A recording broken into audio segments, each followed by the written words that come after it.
Hello guys, what's up? It's the end of 2016 and I went from recording 5-minute videos on my phone to recording 40-minute videos on my PS4, and I thank you all so much for watching me this year.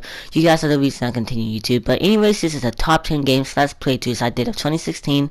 Enjoy. Mortal Kombat X. Okay, so the reason I like this game is the same reason as number 10. Okay, so the story was amazing, but it was extremely short, and I'm not really a fan of the online of the game. So why was it on this list? You wanna know why? Because this game was just pure fun, and I mean fun. Okay, so the story was amazing. Okay, they could have improved it by making it longer, but I don't want my stories to be too long in a game because it just be wishing for it to end, and I just hate stories that drag on. But it was a little bit too short. Like if they added in a couple of more chapters, then I would be satisfied with the story. But overall, I just felt that it was too short, and the online is a bit repetitive. But other than that, the game was just pure fun. The fighting is awesome. The fatalities were brutal. The X-rays were brutal. And I recommend it to any person who likes a fighting game or any Mortal Kombat fan, because this was just amazing. Anyways, let's get on with number 7. Grim Fandango. Okay, so the reason I like this game is whatever else reason, the story was unlike anything I've ever seen before, and I mean it was unique. It's been so long since we've had a unique story. Like I love the stories I play today, but it's just mostly about killing, explosions, and like random violence.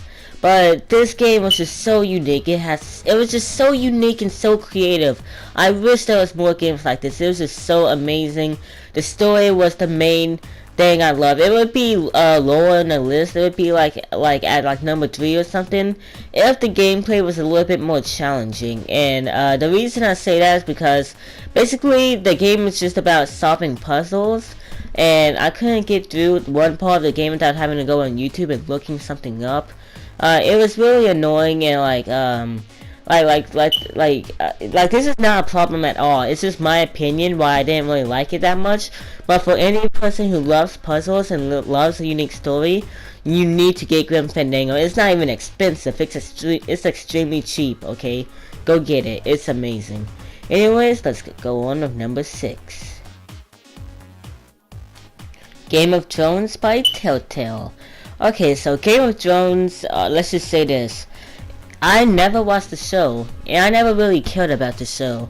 But when I played the game, oh my god. The reason I love this game and why it's so different from all the other Telltale games is because it was intense when there was no action going on. I'm dead serious.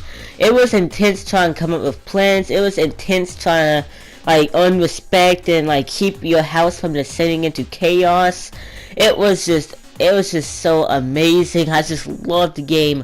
It was so intense. It was like, oh my god, guys, I was so scared of what was gonna happen in the house, and the action, yes, the action too. There's also a lot of action to this. The action was gory and perfect. If you love the show, you're gonna love this game. And this would have been lower on the list if it wasn't for one thing. The ending. Okay, so this is my problem that I had with the ending. It made the entire game feel pointless.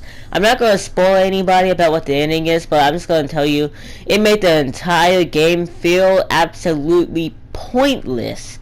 I mean, there are a couple of choices you can do to help influence that ending to where you want you want the ending to be, but no matter what you do, the ending is total bullcrap.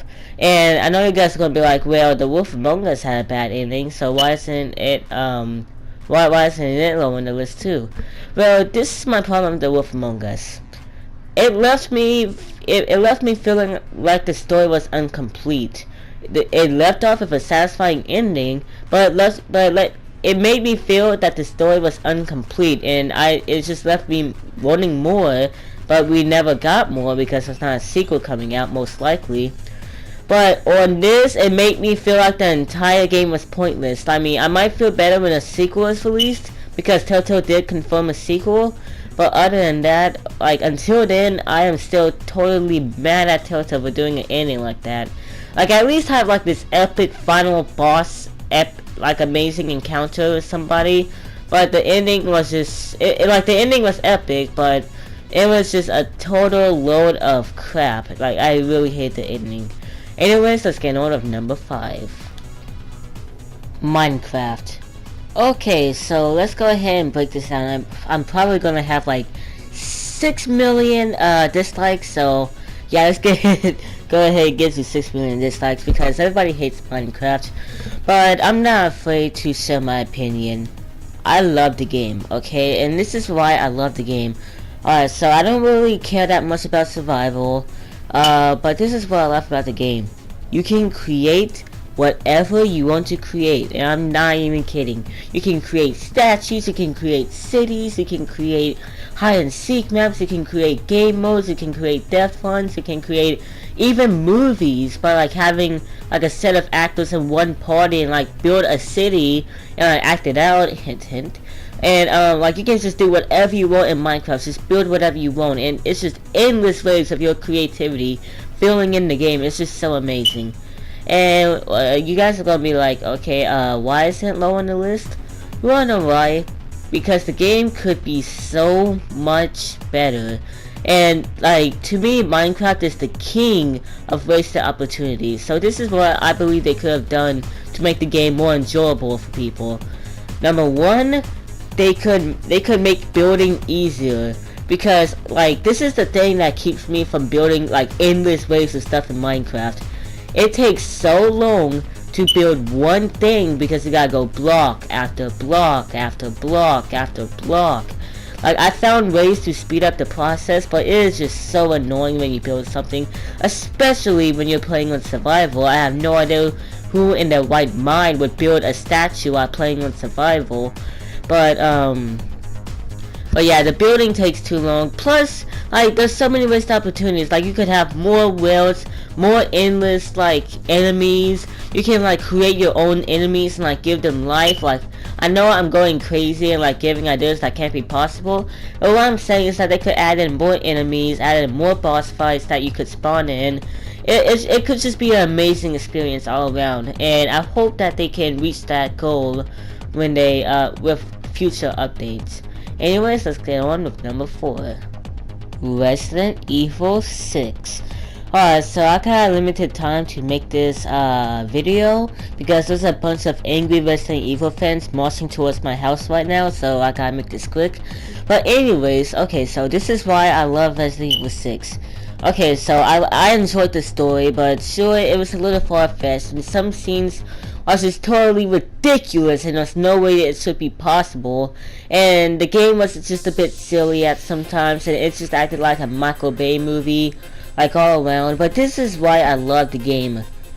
It was fun, just like number 10 and number 8. I had so much fun playing this game. I guess it's because I'm like a young teenager, and young teenagers like eat up all the explosions and zombies and brutal deaths and all that crap. But Resident Evil 6 was just amazing. Okay, it was so fun. Like it was so fun going around just blasting zombies, getting new guns. Just like, you can either just laugh at how ridiculous some scenes are, or you could like just like examine it and like just be like, wow, that's so cool at some scenes. But the game was just fun. Okay, I know everybody's gonna hate me for having it on here, but I just loved it. The game was fun, and it's just my opinion. And if you hate the game, I totally respect that. Oh yeah, I also forgot to mention that the game has so much content. You have 3 long campaigns and 1 short one, and you have like endless multiplayer modes. It's just amazing. So I definitely recommend any people who like action games to go check it out. Or if you're a like die-hard Resident Evil fan, then you should check it out. But if you play Resident Evil for the horror and scariness, then Resident Evil 6 is not for you. But anyways, number 3. Call of Duty Advanced Warfare. Okay, so number 3 and number 4 was extremely hard to choose between which, but like when I thought about it, I had more fun playing Call of Duty Advanced Warfare than I did with Resident Evil 6. Okay, so again, there's a bunch of angry Call of Duty fans marching towards me right now, so I got more limited time. But anyways, I know Call of Duty Advanced Warfare was one of the most neglected games out of all of them, and at one point it was my least favorite Call of Duty game, but that was until I played it on the PS4 and played it again, and then for some reason when I played it, I was like, oh my god, this game is amazing. I don't know why, but I just loved the campaign. The campaign was probably I can't decide between the campaign or the zombies. But the campaign and zombies were the main stars of the game, and I mean, I love the campaign and zombies. The multiplayer and Exo Survival, so Exo Survival was a little bit fun to do with friends from time to time. Jesus. And multiplayer was fun, like at Call of Duty Advanced Warfare is probably the only Call of Duty game that I'm good at on multiplayer. But multiplayer, yeah, the game was good. Exo Survival, it was alright. Zombies and campaign were outstanding. I really enjoyed it. I recommend to, oh yeah, by the way, the links to all of these games will be in the description. I recommend to go check out my Call of Duty Advanced Warfare playthrough. It was one of the best playthroughs, hands down, that I've done this year. Anyways, let's get on to number 2. Oh my goodness, the last 2. Minecraft Story Mode. Okay, so now there's a bunch of angry Telltale. Alright, Telltale fans, do not march towards my house. I'm not done with the list, okay? Spoiler alert, the last one is a Telltale game. Alright, but anyways, let's just get on with this. Okay, so Minecraft Story Mode, it was just an amazing adventure. There, I said it. It was a good adventure. I loved it. It was amazing. 8 full episodes of just, like, it was just amazing, okay? The action was good. I loved how it was kid-friendly. That was the first time Telltale did any kid-friendly stuff. And it was just like Minecraft, except that Telltale sprinkled their magic all over the Minecraft formula and made Minecraft Story Mode, except that it was a story. And guys, the game was awesome. The only complaints I had with it was that the characters were indeed bland and you didn't really care about them from time to time. And ever since episode 4 ended, you never really felt like there was any stakes. Like there was like any like purpose. Like you was never worried, is what I'm saying. Like you was never really worried. On episode 8, you was kind of worried because you wondered if you was gonna succeed or not. But in the trailer, it spoiled everything. Because if you pause it at a certain moment for episode 8, when you watch the trailer, it spoils it at the end for some reason. So don't watch episode 8 trailer if you pick up the game and plan to play it. But yeah, it was just an all-around fun adventure. It was just very nice to play for fun. Okay, the game was cool. I recommend go checking it out and go buying it too.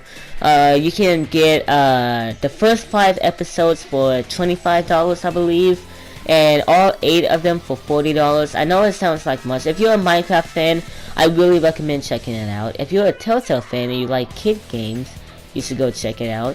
But yeah, that was my opinion on Minecraft Story Mode. The choices really didn't matter at all, and the characters were bland, but the game was just pretty cool in my opinion. And anyways, it's time for number 1. And number 1 is Batman the Telltale series, or Batman by Telltale. Okay guys, so Telltale fans, you can go march back, okay? Alright, Minecraft Story Mode was not my number 1 Telltale game this year, so you don't have to kill me now.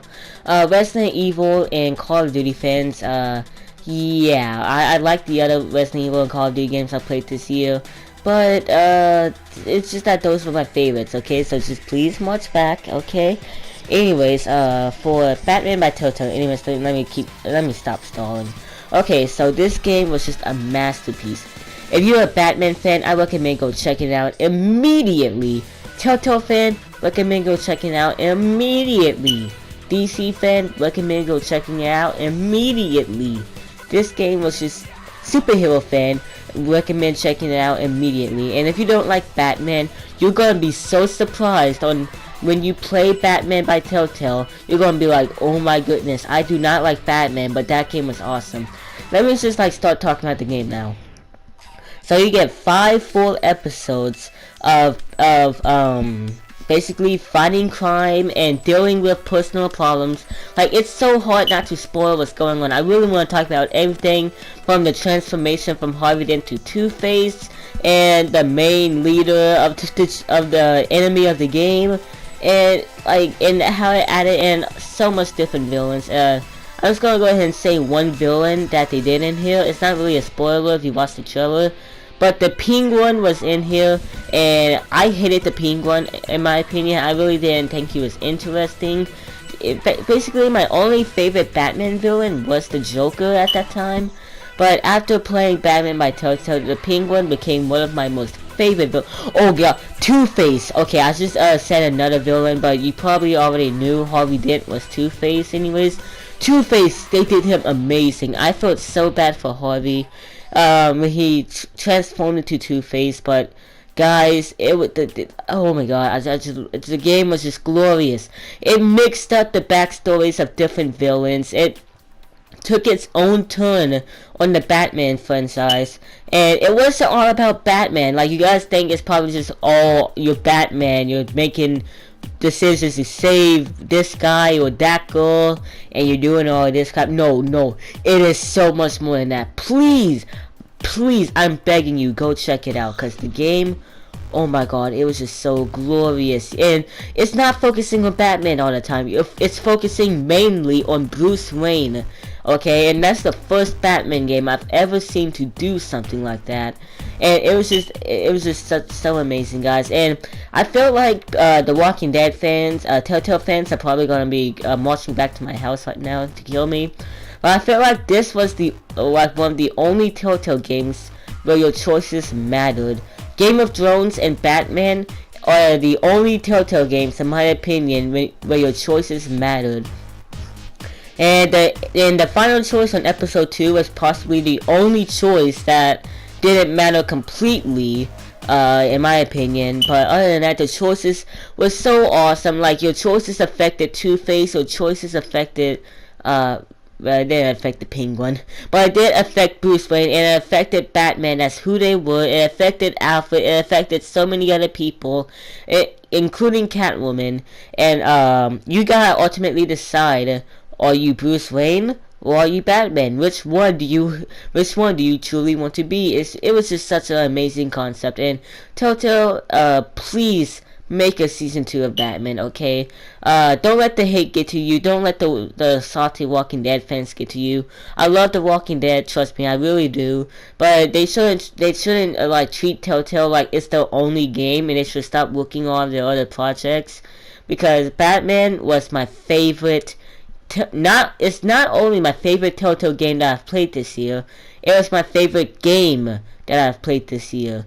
And I really appreciate Telltale for doing an amazing game like this. I recommend you go and check out my playthrough on it. It was a decent playthrough in my opinion, and it was just an amazing game. And those are my top 10 games / playthroughs of 2016, and I really appreciate you guys for being for me this year. Thank you for letting me reach 100 subs this year, and I love you guys so much, and this has been such an extraordinary year, my best year on YouTube by far. And I hope you guys have enjoyed. If you have, then please like and subscribe, and I will see you guys in 2017. Peace.